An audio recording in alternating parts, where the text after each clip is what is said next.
Hi, everybody. Welcome to Believe in Music Week with NAM. My name is Tom Cusimano. I oversee VOX Artist Relations, and it is my great privilege today to bring together Sadler Vaden and Peter Frampton.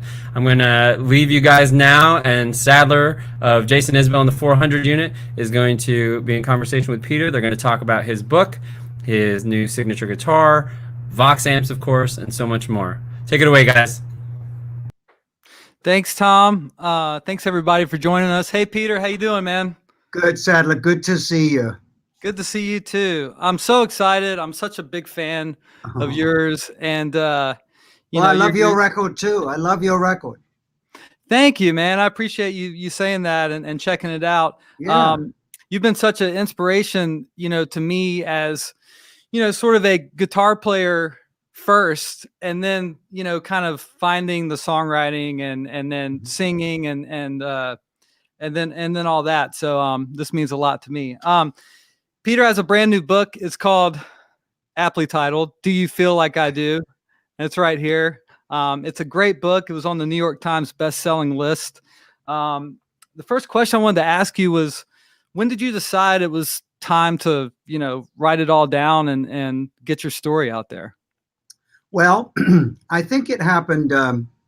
I think most people know that now that I got diagnosed with IBM, which is a muscle disease, and slowly they deplete in the legs and arms and hands and stuff. And so they specifically target certain muscles. So we decided to make it, instead of a regular tour in 2019, we decided to make it a finale tour, which hopefully would still be going on right now around the world. But we managed to get in America and Canada before everything shut down. And about the same time as we were, just before we started the finale tour, because of my diagnosis, I thought, well, look, I think now is the time that I'm going to, people have been asking me for ages, when you're going to write a book or whatever. And it's a scary proposition, for me, and I'm sure for everybody, put down your intimate details and share them with hopefully millions of strangers. So,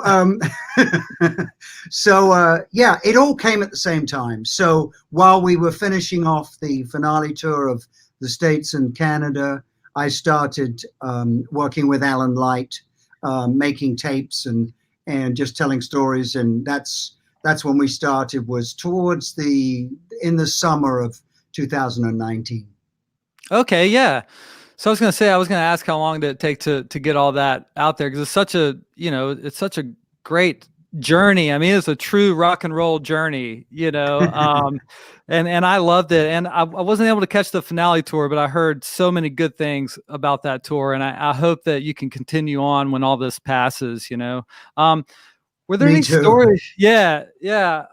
Cause I would love, I'll try to get wherever you're playing to see that.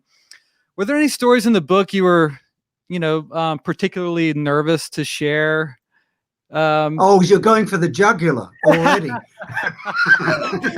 Well, Hold on just a second. I'm gonna take a sip. There's people have said to me, the only comment I've got that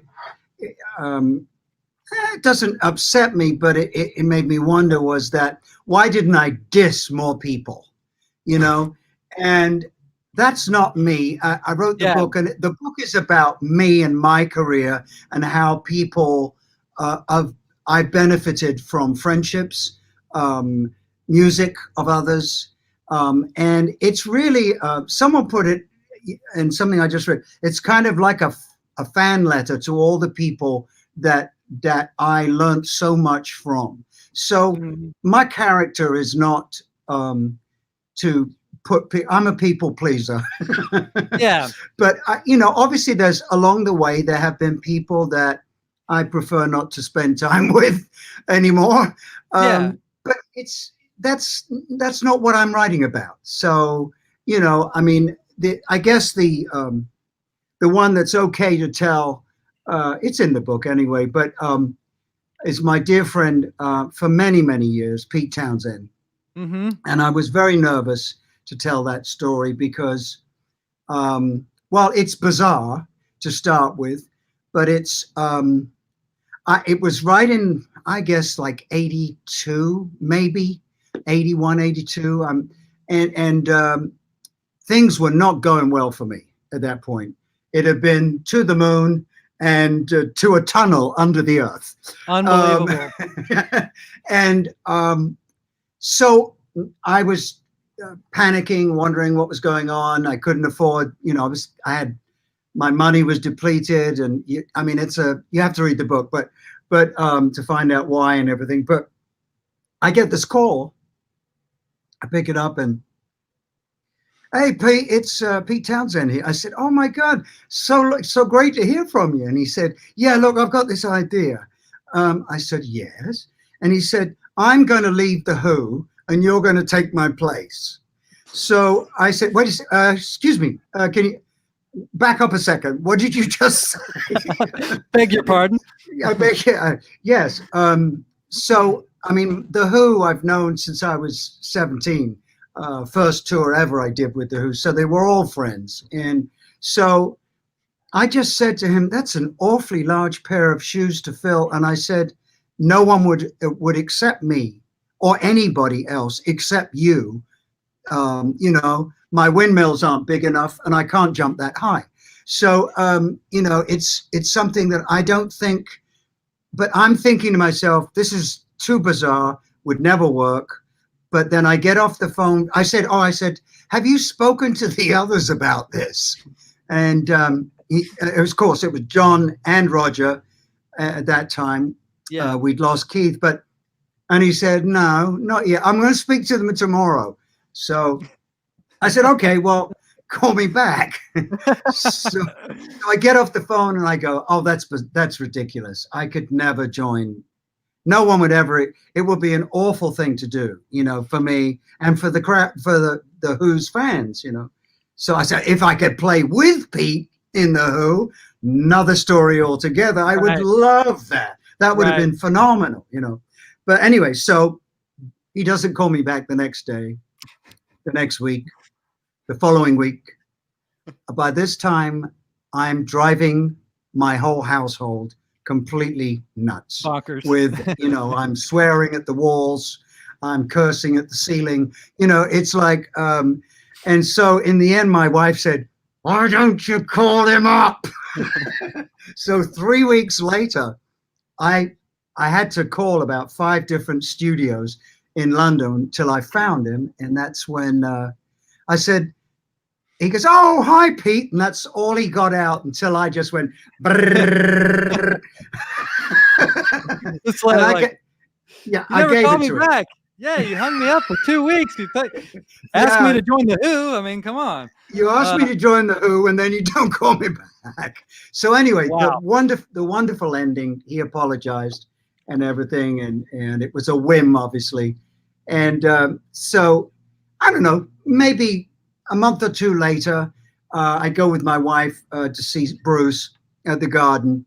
We're living in New York at the time, and we go backstage halftime, and there's Bruce just waiting to go back on again, and he's talking with a tall chap who had his back to me, and then he turned his face. It's Pete Townsend. So I said to my wife, stay here a second, because I had no idea what was going to happen. So I walk over to him, and I'm much shorter than Pete. So I'm just standing there, and he's talking to Bruce, and I'm looking at him like this.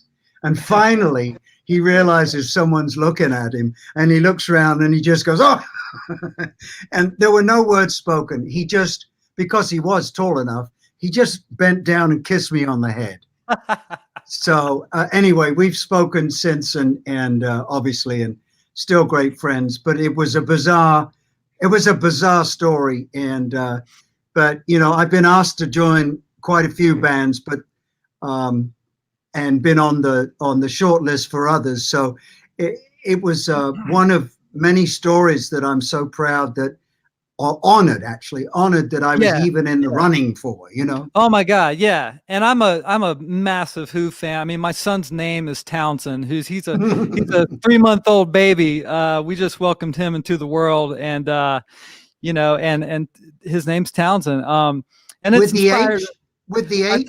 I took the H out so that he could have, you know, he could have his own unique thing, but inspired by Pete for sure. And that's a great story in the book. And to those who haven't read it, definitely, you know, check the book out. And I didn't know that. I didn't know that you had been asked to join the Who, and what an honor that is. One of my favorite parts of the book is when you note that Steve Lukather, who's an amazing player, we all know. Dear friend. Yeah, and he kind of says, like, Peter, you know, you're like the first guy to really go outside the box, you know, which I guess he means like pentatonic box, like in sort of rock and roll with your soloing. And I know that you're influenced by Hank Marvin and Kenny Burrell and Django. What were you picking up though from your contemporaries at the time, like say late 60s, early 70s? Oh, well, you know, 60s was Eric, Peter Green, you know, Mick Taylor, you know, Mick Taylor, such a tasty player. So good. You know, all the ones that you would think of, you know, except that I loved what they were all doing to the blues, but that they managed to make each one of them their own style of the blues. You can't compare, or Jeff Beck as well, I must include him, but you can't compare any of their styles. They're completely, as a guitar player yourself, you know, they're vastly different, but they're still playing the blues, you know. So I listened to them, and it's a very, all of them have very seductive styles. You want to play like them. But Great way to put it. But because I saw that every other person was going that way, I'm thinking, I don't want to be part of the crowd. I want to be something slightly, I want to be original. So I had been introduced the same time that I was introduced to Hank Marvin and the Shadows, Cliff Richard's backup band, who then became the instrumental Beatles of Europe and the Commonwealth at that time. My father bought, because my mother and he during the war and pre-war, Second World War, were huge Hot Club de France, Django and Stéphane Grappelli fans. And that was their dance music, you know, at the time. And so after I played my Shadows record, album, you know, Dad would say, "You done? I want to put on Django Reinhardt." And I couldn't get out of the room quick enough, you know, because it was, as my kids call it, Dad's playing that silent movie music again. Yeah. But then this would happen on the weekend over and over again until gradually I only got halfway up the stairs. Then I heard Django doing something incredible. And then I never made it out of the room. And so Django became this, Django and Hank Marvin were my two favorite guitar players, you know, when I first started playing. And so I had decided that, seeing as I'd already been taken in by Django's melodic jazz, which is what, I mean, he's so melodic. I mean, and the man can play one note over 6 chords, and it's got so much soul, and he can play 1,000 notes in a second, and it's spellbinding, you know, it's just unbelievable. So the man had it all. And I thought, I'll never be as good as this guy. So this is the guy I want to try and be like. And so then in the 60s, that's when I decided, okay, everyone's going this blues route. I'm going to double back, and I'm going to get out some Joe Pass stuff, people that I find so difficult that if I can pick up the tiniest bit from them, you know, George Benson at 16 with Jack McDuff, you know. You can apply that in rock and roll music, and it's like, all right, now we're doing something. Yeah. Yeah. And then joining, forming Humble Pie with Steve Marriott. That's where he was Mr. Dirty Blues and I was melodic jazz-ish. But we met in the middle with rock, you know. And so that's Humble Pie was where I finally put it all together. Yeah, that's great. Well, we're all here for Vox amps, so let's talk some Vox amps. Yes. I love me some Vox amplifiers. Do you recall the first time you laid eyes on a Vox, and you know, was it the Beatles or was it Hank Marvin? First time you played through one? It was the Shadows. Awesome. On probably a TV show with, you know, the two AC30s. Yes. And the whatever the bass, virtually what the Beatles used, the same thing. Uh-huh. And that was, you know, I wanted a red Strat and an AC30, you know, and so, and then I found out that Hank had started off with the very first few records they made, singles, with an AC15, you know, and he was actually the guy, as the folklore has it, that went to Vox and said, I love this AC15, but I need to go on. It's great for the studio, but I need to be a bit louder because, you know, PAs and monitors weren't that great back then. Right. And he said, can you make one that's, you know, louder, like an AC double that, 30? And apparently this is what happened. And so Hank is instrumental in making them come up with the AC30. Then in my very I didn't know that. Yeah. Well, awesome. I say this because folklore. because I want to be truthful in this day and age. And truth is important. Yeah, it is folklore. So I have not heard it from the horse's mouth. It must be something I ask Hank very soon. I've forgotten to ask him that. Now you have an AC15 that's quite special, don't you? Is it a 59 or a 64? It's a 64. 64. Beautiful. And it was modified by Plexi Palace before I bought it, and one of the switches for the tremolo, I think, was turned into a bass boost switch, as opposed to, so if you turn that off, it's a regular AC15, clean as you want, or turn it up and it's phenomenal. Or if you turn the bass boost on, it starts breaking up straight away.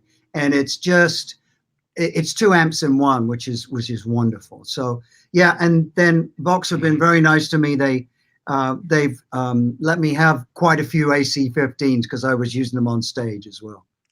I have a 1965. I have 2 of them. I have they're called the Pacemaker, and I got the all tube versions. Have you ever played through one of those? No. I'll drop it off, and you got to hear these things. They're great. They're 10-inch speakers, and I found mine in Seattle, and I had to find another one because you got to have 2. You have to have 2. Yeah. I love it. It's a 10-inch speaker, and it just does the thing, and it breaks up around 4 or 5, and just sounds like, okay, there it is. Like that sounds like a record, you know? Wow. Now, were you using your AC15 on the last tour? I was using the AC15 on the last tour. Yes, that was out the back, facing backwards. So I did have it on.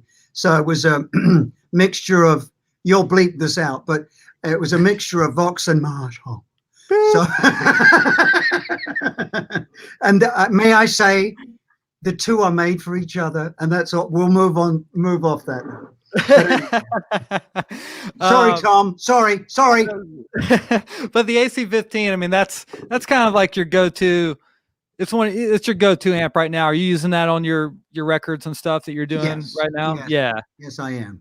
That's awesome. And I love it. I just missed buying an AC30 again from Victor at Plexi Palace. somebody bought it before I could make my mind up. So, but it's the one that was on his website for years. So it's all been refurbished. So, but yeah, I don't have a vintage AC30 at the moment. So that is on my list. Yeah, we got to get you one of those. Yeah. Or maybe what you just talked about. Yeah, yeah, yeah. I'm telling you, I'm gonna bring my number one and drop it off to you, and you can check it out. Now, I've heard you've got a Brian May edition AC30. Yes, rumor has it. And who gave that to you? I got that directly from VOX. They told me that they were coming out with one. It's a limited edition, obviously, and it just has one knob. Oh, you're right. Do you need any more knobs if it's the Brian May VOX? Yeah, you just need one knob. In the back, it has a place where you can. It's got the built-in Brian May distortion factor and everything like that. But for me, I just leave it and turn that baby up, and it wails. So I'm very lucky to have one of those. Yeah, I got to get VOX to give me one of those. What's up with that, Tom?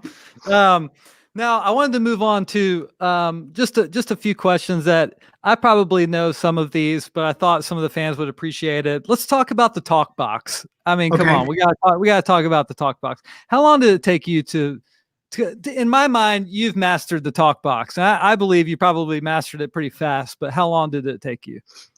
I think, well, to master it, I don't know. I mean, years, but I mean, to actually get to, my idea about the talk box was that I had heard this sound when I was very, very young from a radio station called Radio Luxembourg in Luxembourg that we would hear at night. And it was the only thing other than the BBC light program that played all rock and roll, you know, and the BBC played rock and roll every 27 minutes, you know, so it was, you didn't want to listen to that. So basically the call letters that they would give out, 208, Radio Luxembourg 208, Fabulous 208, that's right, was all done through something similar to a talk box, but it had that a computer that we didn't know what computers would sound like kind of voice. And so I had lived with that for years. And then when I was playing on the All Things Must Pass sessions, that's when Pete Drake, the phenomenal pedal steel player from Nashville, who was a friend of mine till we lost him, obviously, he comes in, sets up, and then in a slow moment, that's when he got out the talk box, and the one he made himself. And he starts singing and talking with the pedal steel, and my jaw dropped. I got goosebumps the size of Mount Vesuvius. And it was just, oh, that's the sound. That's what I've heard on Radio 208. That's the sound. But better. You know, so I said, where do I get one of those? He said, well, I made this one myself. So in the end, Bob Heil, who is a dear friend and also a longtime friend of Joe Walsh, Joe then borrowed that talk box that was used, that Pete Drake showed us on the All Things at Abbey Road. And Pete lent it to Joe to do Rocky Mountain Way. Wow. So that is the one. And then Joe said to Bob Heil, Joe, I mean, Bob. That's a good Joe Walsh, by the way. It needs to be louder. So make it loud.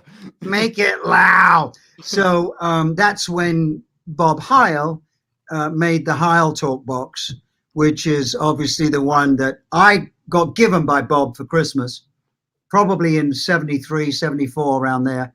And that's when I locked myself away in a rehearsal room in New York for about a week.